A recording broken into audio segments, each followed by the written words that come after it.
You notice when black people win sports? I remember when Tony Dungy won the Super Bowl. First black coach to win a Super Bowl. They asked him, "Are you proud to be the first black man?" "Oh, I don't think about that stuff." When a white man, when a Jewish man win, they'll tell, "Yes, this for Israel." You follow me? Yeah. This for Iran, this for Iraq, this for America. But when a black man wins something, oh nah, it never even crossed my mind being the first black. They're gonna ask Patrick Mahomes in Jalen Hurts the same thing. Y'all the first starting quarterbacks on both sides of the ball in Super Bowl history. Yeah. Are you proud? Nah. Well, Mahomes got a snow bunny anyway, right? Nah. You know what I mean? We've been taught to dismiss the relevance of our blackness, and we got to put it back. But one of the big reasons why we can't put it back is because we work for white people. How you gonna talk about being proud to be black and white people paying your bills? There is no psychological freedom without economic freedom. If you ain't economically free, you ain't psychologically free. That's why every major leader we had was self-employed. Garvey was self-employed. Honorable Elijah Muhammad was self-employed. Frederick Douglass was self-employed. Dr. King, Malcolm. You can't work for white people and fight for black people. That's why we don't have no real leaders in America, because most of them are taking money. Al Sharpton, his organization gets money from all kind of white organizations. Jesse Jackson, Rainbow Coalition, gets money from all kind of white organizations. The NAACP, the Urban League, get money from all kind of white organizations. That's why they can't fight for you. The hand that pays is the hand that rules. And that's why in the Garvey movement, as Pan-Africanists, we don't believe in taking money from anybody else. That's why with the Frederick Douglass Marcus Garvey Academy, it was all African money. No grants, no government loans. We're the first school in American history to be built exclusively by the African diaspora. And we don't teach hate. We don't hate nobody. But in order for black people to rise, you're gonna have to piss a lot of people off, because too many people are able to thrive because of your oppression. And see, this is why multiculturalism is such a trap, because nobody can afford for the black man and woman to rise. The Arab can't afford for you to rise. White man can't afford for you to rise. East Indian can't afford for you to rise. The China man can't afford for you to rise. If the black man rises, that means you take control of Africa's resources. If you take control of Africa's resources, you automatically become the world superpower overnight. Whoever rules Africa rules the world. This is why they killed Gaddafi. And don't get me wrong, I don't think Gaddafi was sincere in what he was doing. I think he wanted to be the emperor of Africa. I don't think his ambitions were honest, but I still appreciated what Gaddafi did. He was going to spearhead the creation of a Central African bank that was going to be backed by the resources of the continent. With Africa being the most minerally rich continent in the world, if you create a currency, and that currency is valued based on the resources, can the American dollar compete with the African dollar? Can a British dollar compete with can a Russian dollar? Can a Chinese dollar? That would have made Africa a superpower overnight, and Gaddafi had to die. And who did they use to kill him? The black president. Yeah. His own people. Oh, Barack Obama. Barack Obama. Yeah. I see you speak. So the school, far as your school, right? Mm-hmm. Like, is it going to be like a curriculum you're going to have for parents to follow, like if they ain't able to send their kids to your school? Because where you say it's in Delaware? It's in Wilmington, Delaware. So right? We are at the border of Southern PA, Southern New Jersey, Northern Maryland. We're 10 minutes from PA, 10 minutes from Jersey, 10 minutes from Maryland. Of course, we're in Delaware. So we'll be the only independent school to service students from 4 states consecutively. But to your question, we do hope to have a virtual platform within a couple of years. So if your son is in Miami, and by that time your daughter too, because we will have the Anna Douglas Amy Garvey Princess Academy. If your children are in Miami, you want them to access the curriculum, they'll be able to do it through virtual. Yeah, so just log in and be in the class. You feel me? Exactly. So they're not being taught by the computer, they're simply in the class by way of video stream. Gotcha. So yeah, that's what we're going to do. Got you. From building the school and doing the school, have you had any help? No black people, no big celebrities, none of these? Nah, I haven't gotten a single black celebrity donation. I know a lot of black celebrities. I talked to them on the phone. They called me up. I know a lot of your favorite people. They support me, but they never donated. And I don't ask them because I shouldn't have to. Nah, you shouldn't. You know what I mean? Why you think they don't? What you Fear. Yeah, I was gonna say you think they scared. Yeah, I was gonna say that. They're scared of their name being mentioned with mine. Yeah. And they're also selfish. And what I mean by that is black celebrities don't really do nothing for the black community anyway, except give out turkeys and dedicate basketball courts, right? So if they were to significantly help me, they would want to brag about it. You feel me? Mm-hmm. And to help Dr. Umar, because I'm a political force, I'm not an entertainer, they would not be able to brag. In other words, he'll go $1 million for the school between me and you. You feel me? I got you. I can't get on TV and say, I gave the Frederick Douglass Marcus Garvey Academy $1 million because now you're going to catch heat from the crackers. Yeah. They got to help me in silence. Yeah. That's the problem with them egotistical Negroes. You follow me? They got to be able to brag about it. They got to be able to, and because they won't be able to brag, they'd rather not get. Damn. But I don't mind it. You know why? I think it was divine design. I think it was divine design that we got the school up and running without no celebrity money. You know why? Why? Because if we would have did it with celebrity money, black people would still think what? We need celebrity money. Yeah. You feel me? Mm-hmm. So we've shown you don't need celebrity money, you don't need white money. Facts. All you need is Negro pennies. Let's do yourself, yeah. Which we should already know because every major black movement we've had in America was financed by black pennies. We got out of slavery through black pennies, civil rights, black pennies, Marcus Garvey, black pennies, Elijah Muhammad, black pennies, Noble Drew Ali, black pennies, Black Panther movement, black pennies, Black Power movement, a Black Liberation Army, black pennies. Every major movement we've had was built by the bottom. It was never built from the top. And I would never want to trade places with them. You know why? Because having been around a lot of celebrities, one thing I've learned, they have all the money, but Dr. Umar has all the power. They could never say out of their mouth in public, probably nothing I've ever said out of my mouth in public. I've seen how enslaved they are by the money that they have. I've seen it. Black celebrities are not allowed to use their money to help their own people. Black people, yeah. All they can do is have fun. They're glorified plantation slaves, every last one. And I don't say that to disrespect them, but it's the truth. You are a glorified plantation slave, corporate commodity. Just like a slave 157 years ago, if you had any money, you could only use it to do what? Enjoy yourself. This is why these Negroes got 50 houses, 50 cars, 50 boats, 1,000, every pair of Air Jordan sneaker that ever was made. Why do you need every pair of Air Jordan sneaker that ever was made? Because you're not allowed to use your money to do nothing relevant for your community. Let me say this. Study white millionaires and compare them to black millionaires. Study white billionaires and compare them to black billionaires. You probably can't name me a single white billionaire who does not employ at least 5,000 to 10,000 of his own race. I'm gonna say that one more time. You can't name me a single white billionaire, Chinese billionaire, Arab billionaire who doesn't employ at least 5,000 to 10,000 of his own race. Now show me a black billionaire who employs 5,000 to 10,000 of his own race. You know why you can't? Because the white billionaire says that my success must automatically reciprocate to my people, or I will be rejected by my people. Do you understand me? Black billionaires, they only are concerned about themselves and their family, and they simply want all the other black people to worship their wealth. You feel me? So they'll come in a ghetto with a big truck and a car, right? So they can be worshiped by blacks, but they don't want to empower blacks. Black millionaires and billionaires do not systemically empower other black people. Black celebrities do not systemically empower other black celebrities. White people do it as a rule of thumb. We hardly if ever do it. Look at Oprah. No disrespect. The richest woman in the history of North America, black or white, Oprah Winfrey. The richest woman in the history of North America, regardless of race. I don't think she employs 5,000 of her own people. Black money and white money do not behave the same. That's why you'll never find a filthy rich white man marry a poor white woman. You will never find a filthy rich white man marry a poor white woman. Never. But a filthy rich black man, his ass can't wait to get the brokest snow bunny in Liberty City and make her the mother of his kids. Dr.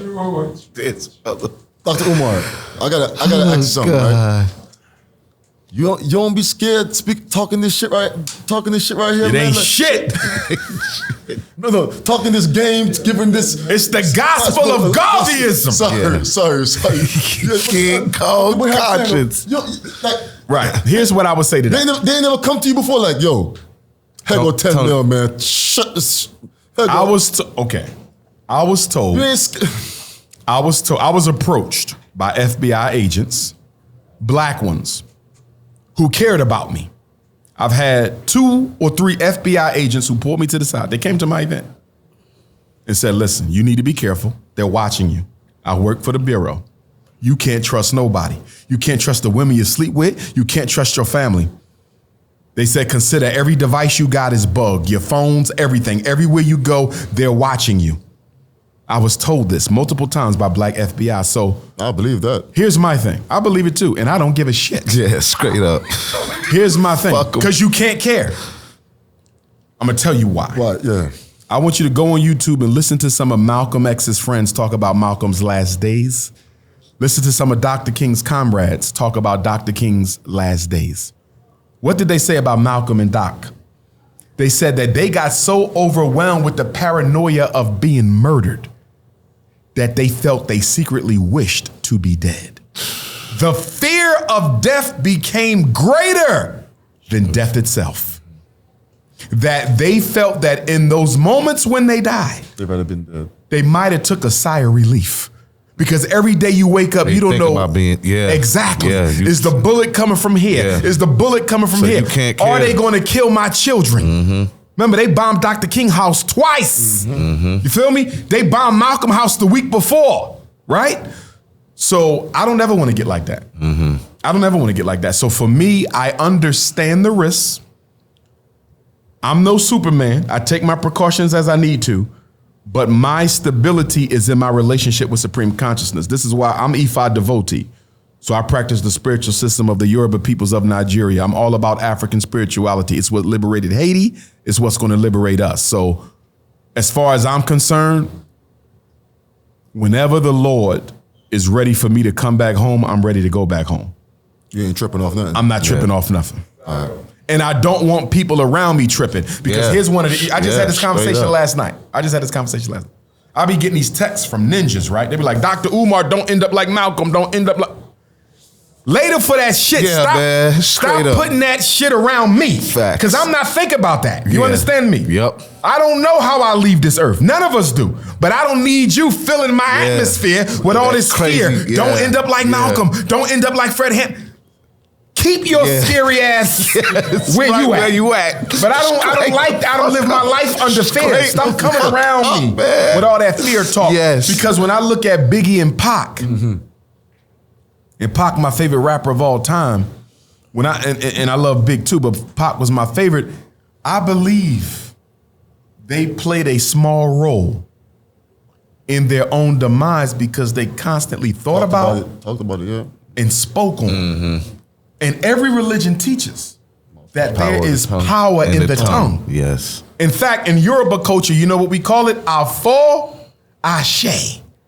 Afo, word, ashe, power. We're taught, be careful what you articulate out of your mouth, because this throat chakra can activate those words and bring the thing that you don't want into existence. So we have to be very careful, because as the Bible says, and I'm not a Christian, but there's truth in the Bible when it says life and death are in the power of the tongue. And I think that Pac and Big, like Malcolm and Martin, although I don't compare the latter two to the former two in any way, shape, form, or fashion, Pac and Big were not Malcolm and Martin at all. Yeah, I get you, son. I think all 4 of them inadvertently and unintentionally Spoken into their life. spoke some of it. I'm not saying that's the reason they left. Yeah. I'm saying they gave it energy. Yeah. I'm not giving that shit no energy. Yeah.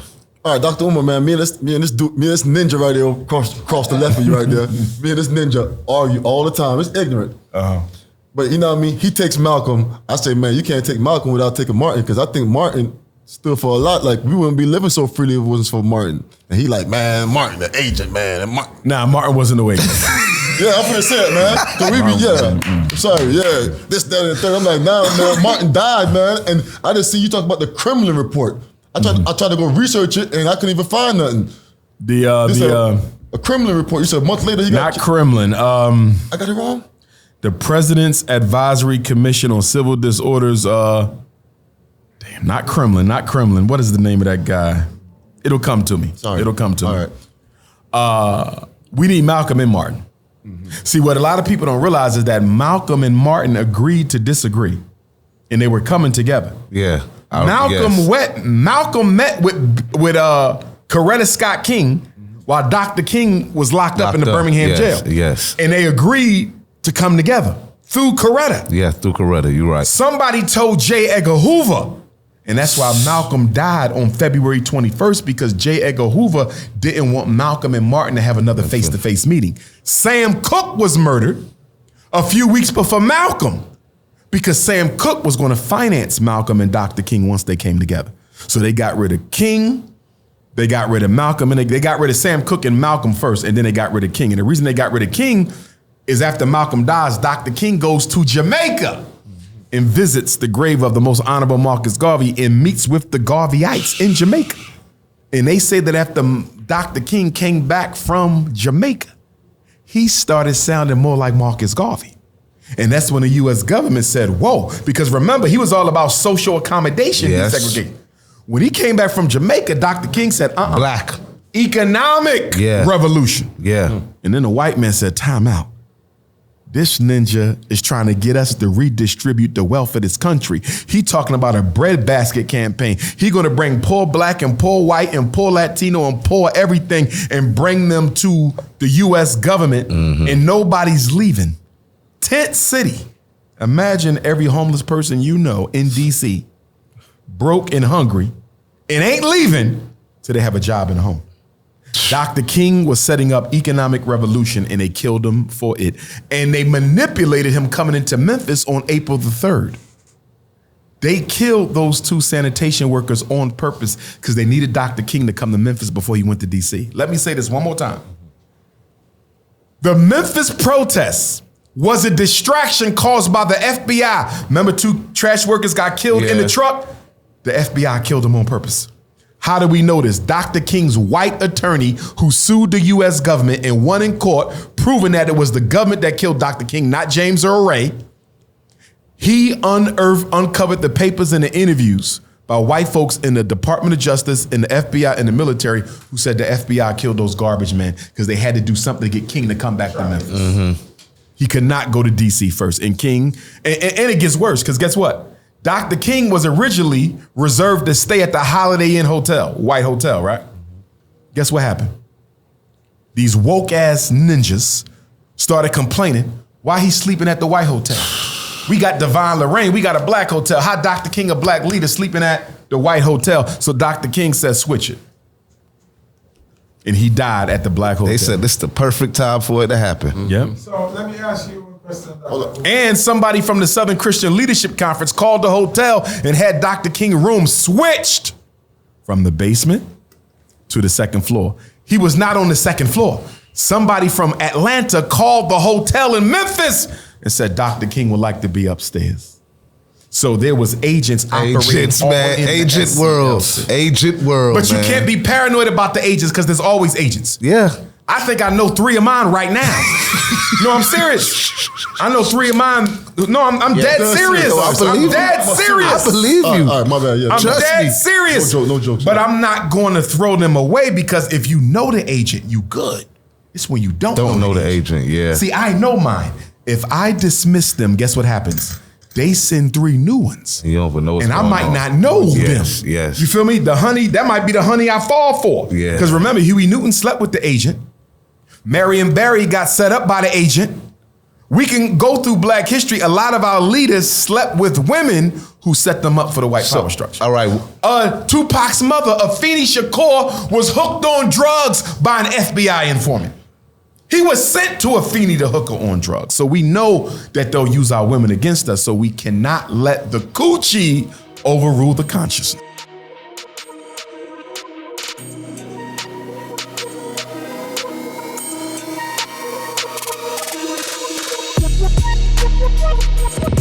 We'll be right back.